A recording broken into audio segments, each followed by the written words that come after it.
Wednesday afternoon. Jerry, I wish we had some better news to talk about on this homestand. I look at one thing, and it's something that we talked about very often last year. It's very difficult to win in this league. I don't care how good you are offensively when you're giving up nearly 70 points a half. On this homestand, 72 in the first half to Golden State. The Warriors put that game on a platter for Sacramento. The next night, 72 points in the first half to the Clippers. Last game, 69 points to the Pelicans. And, you're giving up big time totals. You're not going to win a lot of games like that. Well, especially against teams that are good teams that you're not going to, you might toughen your defense a little, which the Kings have done in the second halves, but you can't make up that ground. And yeah, that was their Achilles heel last year. They got a little better by playoff time, but they just aren't just good enough. And when you add the fact they're not really as good offensively as they were last year, and I think there's some reasons for that. But at the end of it, for the Kings to be the team you want them to be, they have to get better in both those areas. I was making this point with either Ryan or on my rant the other day. I can't remember, but what's very puzzling to me is Mike Brown knows what he's going to get pretty much every game from De'Aaron Fox and Domantas Sabonis.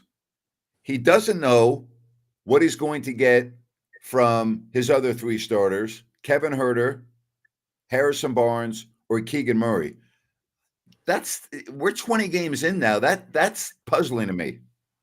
Oh, it really is. And I mean, that's just something that's got to change. I mean, I would kind of think that Keegan will finally get settled if he gets healthy. I mean, I think he's playing better defense he's ever played, but his scoring has struggled. But I think Yep. he'll find. But I'm just not sure about the other two. And I mean, I guess I'd summarize it this way: is when your third best player comes off the bench, and that's clearly the case with Malik Monk. Yep. That's also an issue. I mean, there's nothing against Malik, but you really should have, when you're starting five guys, there should be at least one of those guys clearly better than your best reserve. What about Harrison Barnes? At some point, do you make a move there? I mean, his production has been very subpar, and we know he does a lot of things for this team that don't show up on the box score, but numbers are numbers, and his numbers are way down. I know you talk about his percentages and everything, but the quantity, is different. His output, his production. I'm not talking about percentages. His production is not there right now. Yeah, exactly. I certainly with Harrison, I mean, he really tries to fit in. He's a good soldier, all that. We know that. A pro's pro. But he blends into a fault, to an absolute fault. And we've talked about, I mean, clearly his shooting percentage, his scoring efficiency is very good. But it doesn't mean much if you're not scoring enough. I mean, it's one of those things that he has got to be more aggressive and produce more points and rebounds in his time, because you can't give time to guys who don't put up numbers. I mean, that's it in a nutshell. So you'd hope that either he gets more aggressive and starts looking for his shot. I mean, that Mike Brown was kind of covering for him. I thought a little backfilling, that we don't run any plays for Harrison. And I think that's true. That's a small part of it. But the truth is, who do they run plays for other than Fox? Great point. Really. Yeah. So, I mean, the offense just flows. And I mean, I think with Harrison, you'd almost have to run plays for him to, I think, get him more involved. If that's the key, that's what you need to do. But I'm getting back to your point. I'm rambling a little here, but I could see where they may have to move on, and I could see putting Trey Lyles in the starting lineup. I could see, even going smaller, using Herter as a small forward and moving Keegan to the four. I mean, if you're not going to be able to defend anyway, you might as well get better offensively. That's very good point. And I mean, and then conversely, then you use Harrison as a backup four, or mostly it's four. And then, if Sasha is going to be a player, you're almost going to have to play small. for him to be on the floor. And so anyway, that's just some thoughts there. But I think it's getting close to that time, Grant. I think you hit Yeah, on it. Is that they're going to have to make some decisions. I'm sure they don't want to, but it might sure. be the best. It might be the best for Harrison as well. Well, and listen, there's always trades you can make too if you feel that you've got to roll the dice like they did 2 seasons ago to get Domantas Sabonis. Yeah, they gave up a hell of a player in Halliburton. We get that. But again, that's a trade that right now, today, looks like a very good trade for both teams. You were part of it. You know what it's like when you have to take a franchise caliber player and move them. I don't know if I would have called Billy Owens that at the time, but people thought that that's who Billy Owens was going to be, right? He didn't turn out to be that, but when you made that move, there were 29 or how many other teams were in the league at that point in time, other teams that thought that that's what Billy Owens was going to develop into. Sometimes, you've got to do that. I'm not saying the Kings will, but, hey, that's always a possibility as well. You've just made a point. If you're not going to be very good defensively, okay, I get that. We keep on hearing that year after year after year. We need to deal with reality here. The Kings aren't going to be good defensively. Let's stop listening to, and I understand what Mike Brown's saying. You were a coach, you say certain things because Mike Brown wants this team to be a good defensive team. All coaches do. Mike Brown preaches defense. All coaches do. They're not a good defensive team. They're not going to be a good defensive team. So roll the ball out and try to outscore teams every night. Exactly. I mean, there's a point where, it's kind of like Rick Adelman used to say, and Elston Turner back in the day, it's like, well, if you don't have a lot of good individual defenders, you're not going to be outstanding on defense. As simple as that. I always, as you would remember, Eric Musselman in his year. Eric's a terrific defensive coach, really spends the time, and it's proven that in college. But of course, the team he had didn't play good defense.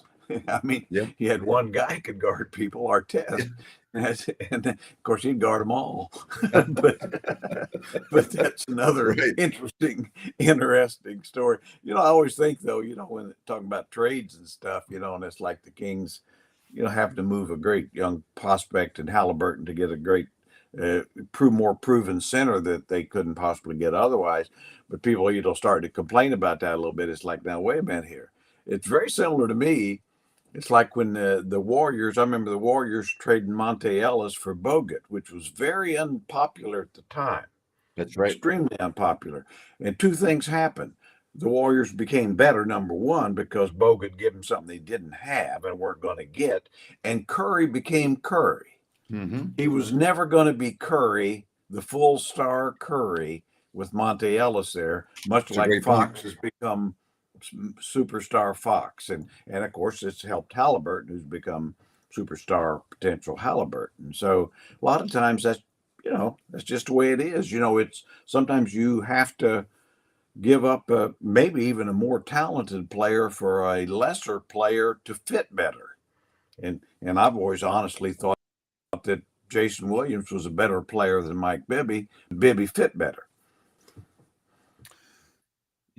It's about your puzzle, your pieces, and making them fit as well as they can. And I'm so glad that you went back in history somewhat and talked about that trade, because I talk about that trade very often.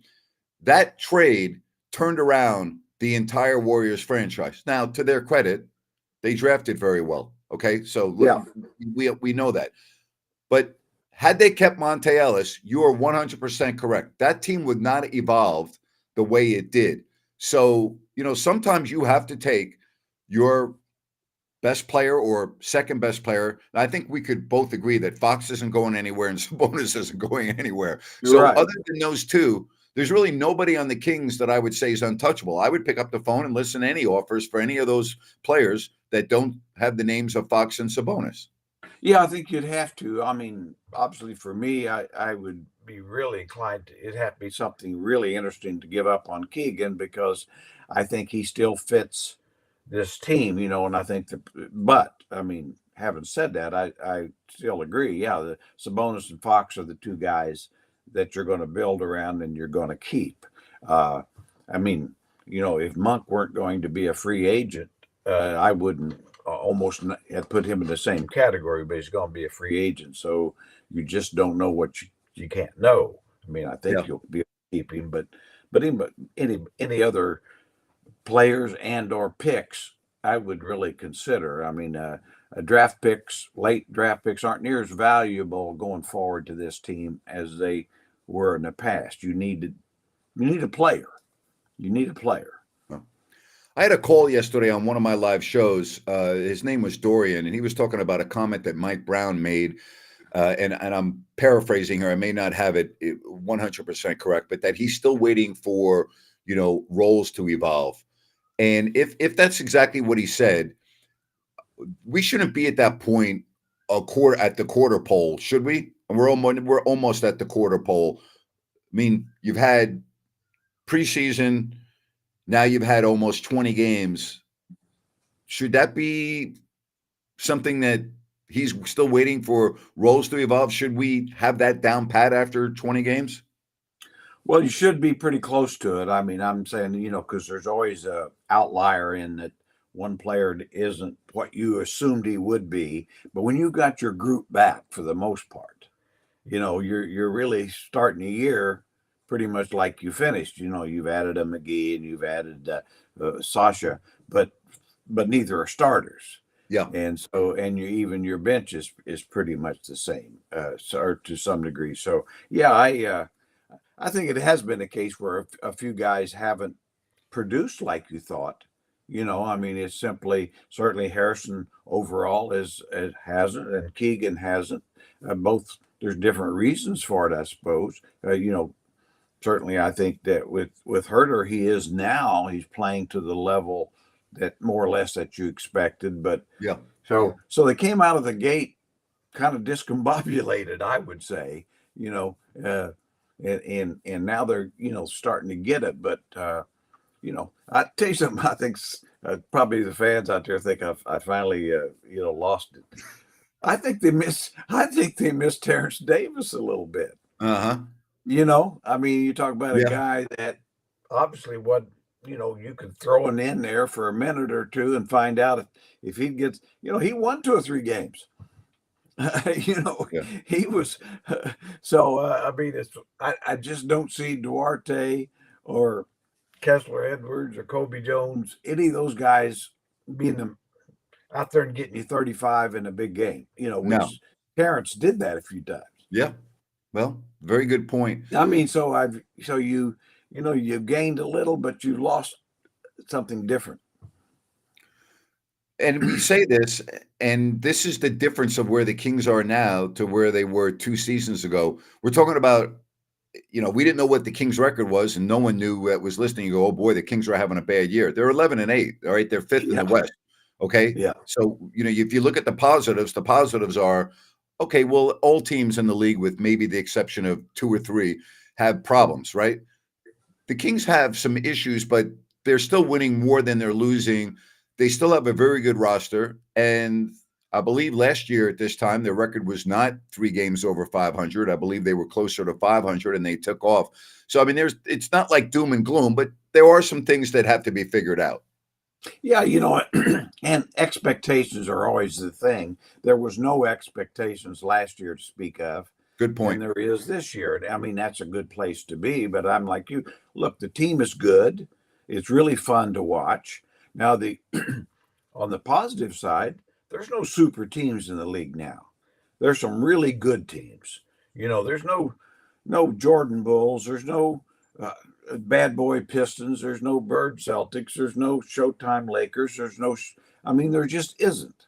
Now there's probably 15 teams that are really good when back in those years it had only been 5. So it's spread out to more good teams and fewer terrible teams. But on that, and that's my opinion, and that's why I say, the Kings, there's nobody the Kings can't beat. That's right. That's correct. I mean, as opposed to some years when you would have said this level of talent, they would have no chance against certain teams. And so that's why, there's a lot of reason to be optimistic. The current roster can play better. I do believe that, but I mean, I think Monty McNair and Coach Brown knows exactly what we're talking about. They'd like to add talent to this team, but Yeah. I was talking to Whitey and Phantom on our old fashioned three this morning. If you guys want to be confused, you need to watch that too, out there on YouTube. Bunch of old farts talking, but yeah, I don't know. I mean, the thing you have to have as fans is, yeah, that Monty McNair would like to make a deal, but he has to have somebody that's willing to make a deal. You That's can't right. make somebody trade you something. Yeah, you That's don't do called like make a deal extortion. with yourself. Right. Yeah, So so sometimes fans forget that little aspect that yeah, in order to make a deal, there has to be a team willing to make a deal with you. Yes. well, like I say, you and I can make deals that would be good for the Kings. It's like Whitey and Phantom and I, we made several good deals that would make the Kings better. Yeah. Uh, So you made a point that the Kings can beat anyone, and the reason why that's true is because the Kings have a dynamic player at their quarterback position. All right, they have one of the elite quarterbacks in the league in De'Aaron Fox. And when you have a dynamic player who's one of the very best at his position, and I don't think there's any argument that De'Aaron Fox is one of the best point guards in the NBA, you can beat anyone. I mean, so they got the most important position on their team figured out. I think they got Sabonis. I mean, I think he's one of obviously the better players. He's a 3-time All-Star. Now it's really up to the rest of the guys to be more consistent. I use the word consistent or inconsistency a lot on my shows. That's the biggest issue I see with this team right now, other than Fox and Sabonis and Monk. There's too much inconsistency. But in a nutshell, and I always say, like with Sabonis, his real strength, in my mind, is he's a good player on his own, but what he is really good at is making others better. That's his whole thing out there, and he works to do that. But you can pass guys open, doesn't make them make shots, And I mean, I think that's he's doing his part. Obviously, his assist is still high, but as many good open shots as he gets guys, it ought to be even higher. So, well, you hit it. I mean, that's it. I mean, certainly Keegan and Harrison and Herter and whoever else, Sasha. I mean, they've got to be more consistent. And we're talking about hitting open shots. That doesn't mean we know you're not going to hit them all. But I Right. mean, getting good open threes in today's game, especially for a team that depends on it, that absolutely depends on it. You got to find guys going to consistently knock those down. But they can't beat you any other way. That's the problem with the Kings. They can only beat you one way now. They're a one-dimensional team. Okay. On nights when they're making their threes, they're going to win. And on nights when they don't, they're going to have trouble winning. I mean, that we saw at the last game against the Pelicans. I mean, the Kings shot a poor percentage. The Pelicans made the exact same number of threes and 10 less attempts. I mean, that's the Kings' bread and butter. We know that. It happens, and that. But again, with all these things being said, they're 11-8 and 5th in the West. So I mean, it's kind of nice to bitch and complain. Not that we're doing that; we're pointing out the issues with this team. But there's a lot of light at the end of the tunnel. Oh, I think so too, and I think it's a case too where just little tweaks here and there can make a difference. One of the things that's happened to this team is it's being well scouted. That they took people by surprise last year. They're taking no one by surprise this Correct. year. And and so there's that. And the style of play was a little unique. And so that's been scouted better. But like I say, I mean, little tweaks. And I don't know what it'd be. Maybe it's just as simple as playing a little more zone than they play. They play some, maybe a little more, getting better at it because man-to-man's tough for them. Maybe, in my opinion, and I've said this before and I'll stay with it, with Harrison Barnes, he's the best low post player they have. The very best. Especially when Domas is out high, slide him in there, post him up. I mean, just things like that. You might get 4 or 5 more points out of him that way, and that makes your team better as well. But I thought last year they did that a good bit, and this year I haven't seen it at all. When you coached the Kings, did you take any teams by surprise, Jerry? Yeah, a lot, because they weren't counting on us winning anything, you know. I mean, yeah, obviously we occasionally, we beat the Lakers. That's right. But I always remember the Showtime Lakers. Yeah, we beat, at that time the Sonics. We beat some Yeah, really good teams, but that's the league. The schedule helps you, and the fact that when you're a bad that's true. team, teams don't really, they just play with you and think they can turn it on, and usually they can. It's no different than the Kings back in the day in the 2000s when they're really good. A lot of times they'd be just muddling along with Vancouver or whoever, and then the last 6 minutes go win the game. And of course, I always remembered that with the Jordan Bulls is like, they'd let you play with them in the last 6 minutes. Yeah. Michael say, "Okay, guys, thanks for coming. Now we'll take the win." Well, it's interesting because the Kings, when they were really good and they had their 60+ win season, were like that. You and I, we'd go into Sure. the game would be like, oh my gosh. And then, with 5-6 minutes left, the guys got together and go, okay, we need to win this game. And they could do it because they were that talented. There aren't a lot of teams like that, but there are some. Yeah. Well, of course, I remember too. We always kind of like to complain about officiating, but I always said the better teams and the stars usually get breaks. I mean, that's always Mhm. been the case, and really that was the way in the Kings days of those times. Because I'll never forget the game they played against the Vancouver Grizzlies when the team was still in Vancouver, and they were like a 15-win team or something, and they were ahead of the Kings the whole game and Mhm. deserved to win. Yep. And honestly, down the stretch, I think Webb got about 5 calls that should have been no calls. And now Against there Big wasn't a Country single Reeves. yeah, there wasn't a single fan left the building saying, "Boy, the refs really screwed them," you know, which is really as it is. I always say that's why it's hard to blame refs because if you're going to blame them for beating you, you got to sometimes blame them for helping you win. I think Big Country Reeves was on the team. Mike Bibby was on that Vancouver team. Was Yeah. Sharif Abdur-Rahim on that Vancouver team? I think he was. Yeah, I do I think too. he might have been a rookie on that team. Yeah, yeah, He yeah. obviously got a lot better after that. But yeah, that was just boy, That was too bad they're not. Too bad they're still not in Vancouver. But I that's know. another. It's another beautiful walking city for you, Ooh, Jerry. beautiful, beautiful.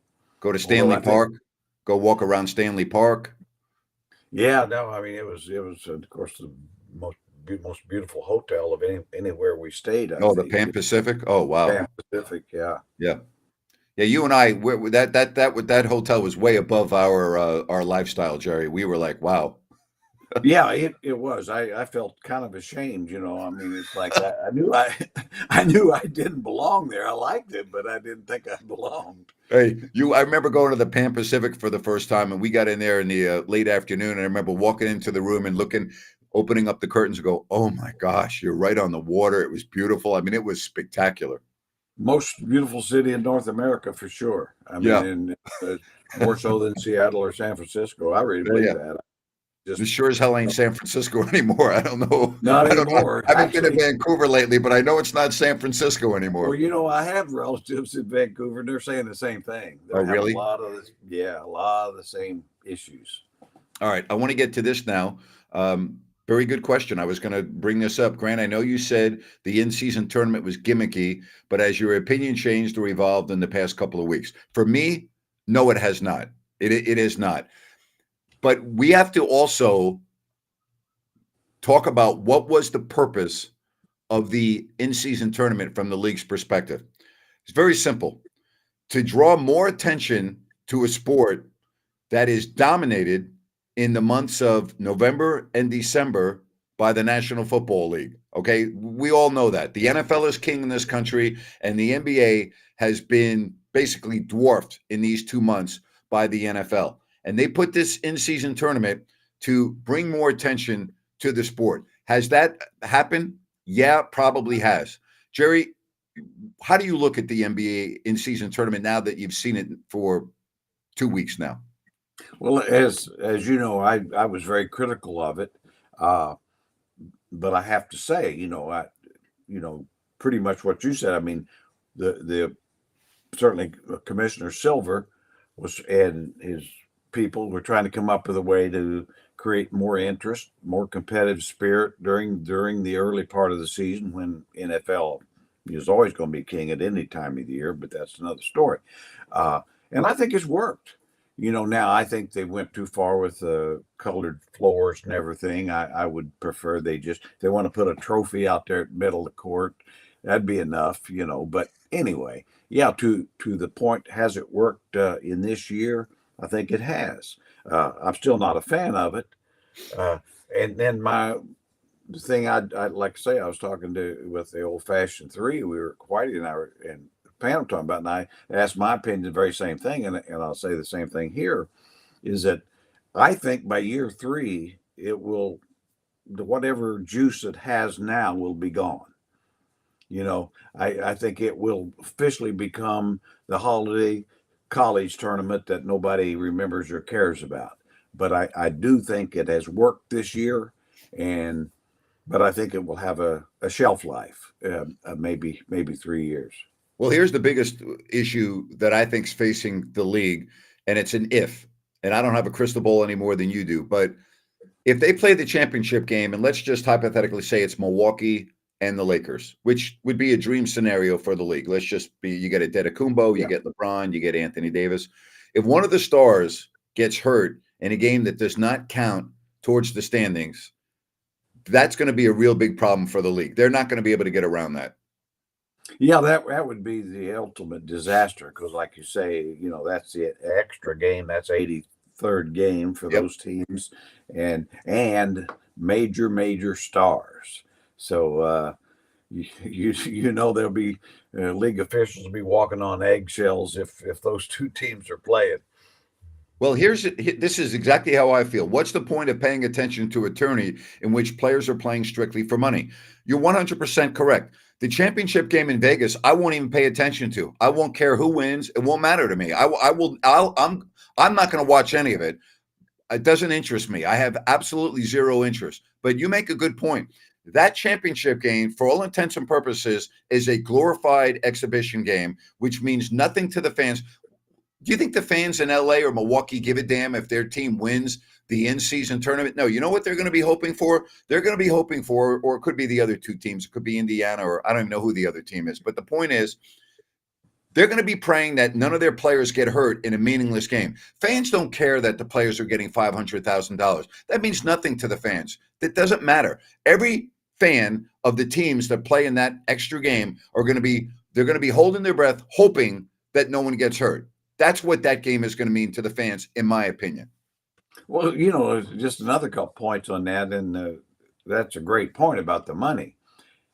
But I think what's scary to me, or not scary, but concerning is, the guys that are playing hard for that money aren't the guys who you want to watch. I mean, LeBron James and Antetokounmpo, it's not about they don't care. Right. It's the guys who ain't playing.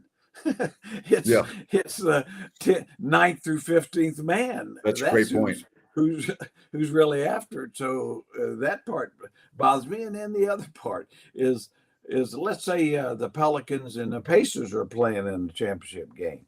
Well, I mean, to me, an in-season tournament where you have basically two teams that didn't even make the playoffs last year playing for the championship. Good point. To me, that ought to tell you almost as much as neither one of the teams with the best records in East or West are in it. So, Jerry, I really hope that someday we both can have the feeling of where $500,000 in front of us doesn't mean anything. Well, it's not going to happen. I can tell you that. No, there's never a day. I'd get out there and 80 years old and try to compete for 50,000. I still miss every day those checks in the mailbox from the Nike commercial. You know what I mean? I haven't gotten over that, and that was 20 years ago. That was $1,000. That was probably about 2 weeks the happiest time of my life, going out there every day and getting $1,000 in the mailbox. That was true joy. Oh my gosh. I know we've talked about that story so much. We'd call each other whenever we went to the mailbox. Jay, did you go to Yeah. the mailbox today? Yeah. Hey, did you get a "Well, I'm check? going Get a right check. now. Yeah. Yeah, And then, I think the mailman knew he didn't have to wait very long till I came out. I just waited for him. yeah, Jerry would see the mailman coming up, and he'd be standing outside his mailbox Oh, waiting for the mail to get in. I Wouldn't matter if I it was didn't want raining, didn't want to snowing, take a didn't matter. chance. Yeah, Those were the good old days, Jer.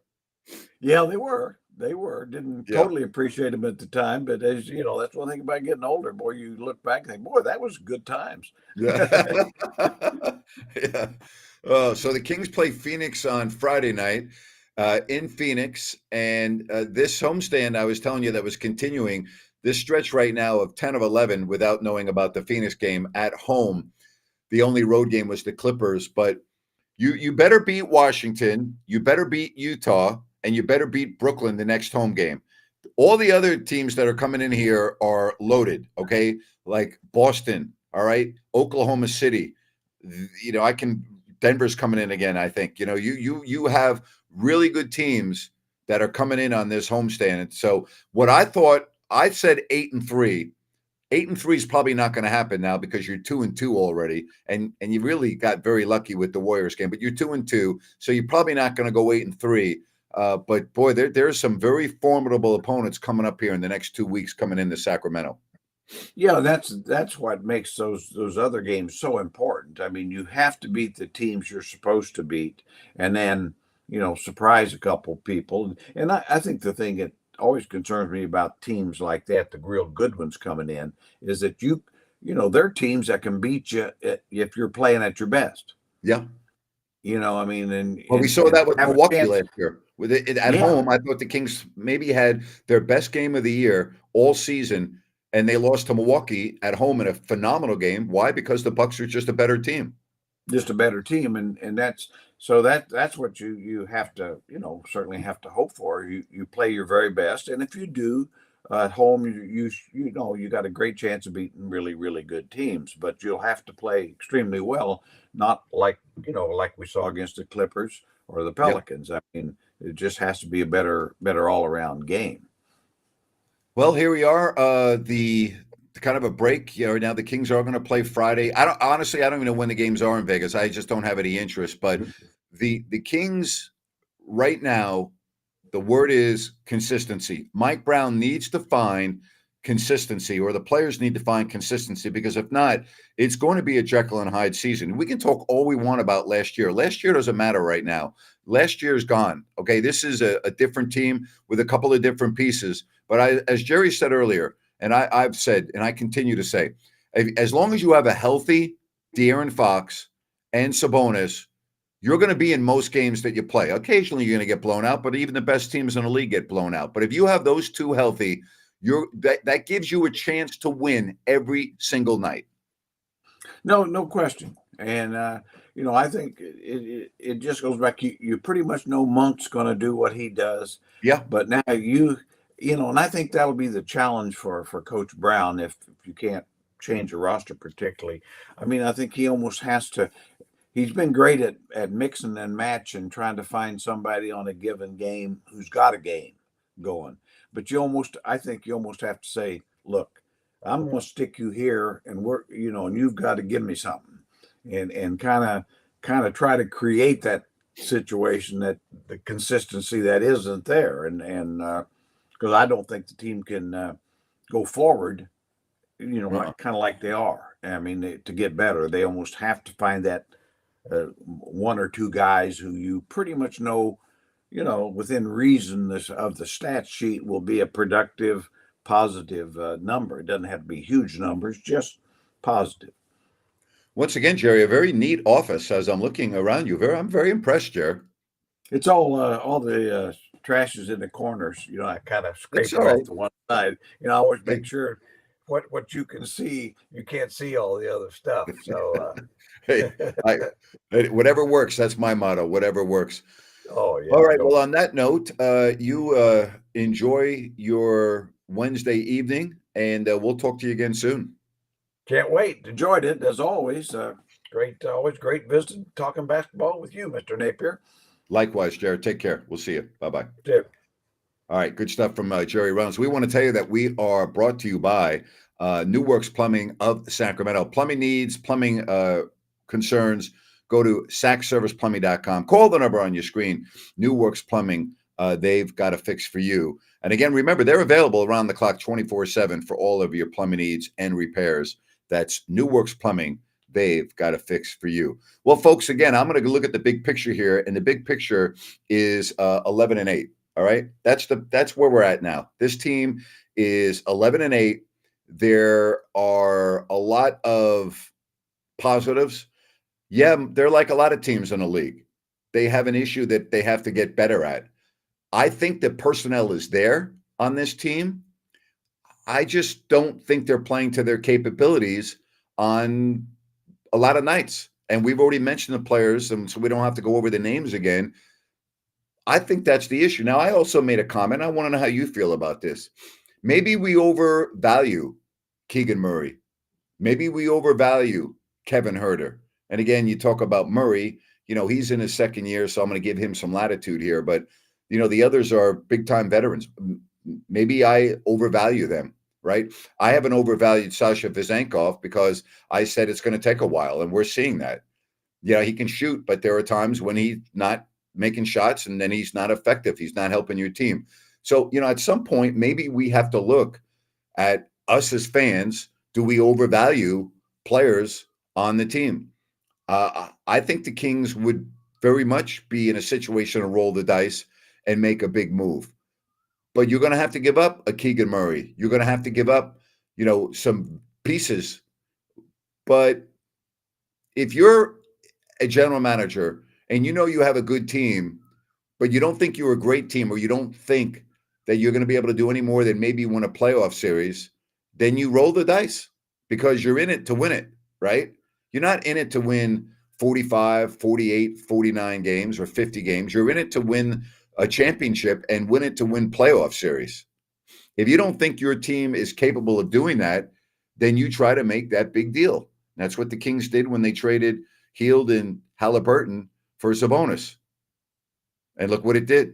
Hey, don't forget that this weekend, weekend brunch at Bennett's Westside Grill and their other locations, the Weekend Prime Rib, 60 different types of wine available by the glass, whether it's Sacramento, Roseville, or this new location, Bennett's Westside Grill in Rockland. It's all there for you. Prime seafood and steak. You'll love it. Go to Bennett'sRestaurants.com, Bennett'sRestaurants.com. You can check out the menu, make a reservation, and more. You'll love it. That's Bennett's Westside Grill, one of their 3 restaurants, their newest restaurant in Rockland. And again, thanks to New Works Plumbing for being with me since day one. SacServicePlumbing.com will take care of all of your issues. All right, so Phoenix is up next. Then the homestand continues, and we'll see what happens, I totally disagree with you on this. As of right now, for me, Fox, Sabonis, Murray, and Monk are untradeable. No, the only 2 players on that list that are untradeable are Fox and Sabonis. I disagree with you. I would trade Monk, and he's a free agent at the end of this year. He's going to be demanding a lot of money. I would trade Keegan Murray if I thought that would make my team better. I would trade those guys in a heartbeat. I'm not saying I want to trade them. Understand what I'm saying. I said I would trade them if I thought it would make my team better. So I disagree with you. The only untouchables on this team are De'Aaron Fox, who's one of the most elite players in the league now, one of the top point guards in the league, and Domantas Sabonis. Those are 2 that are not – I'm not listening to any offers for those 2 guys, okay? Now, could you come up with a scenario where I would change my mind? Yeah, if Milwaukee said, hey, we'll trade you Giannis Antetokounmpo for De'Aaron Fox. Okay, what time do you want me to pick up Giannis at the airport? I mean, there are some exceptions, but I'm speaking in very general, broad terms. I'm not trading Fox, and I'm not trading Sabonis. Anyone else, yeah, I would say, okay, let's do it. All right. Hey, I want to say thank you very much. I appreciate all of you. Thank you so much to Jerry Reynolds. Friday, Kings and Suns. We'll have it for you pregame, halftime, postgame right here on If You Don't Like That. Enjoy the rest of your Wednesday, everybody, and thank you very much.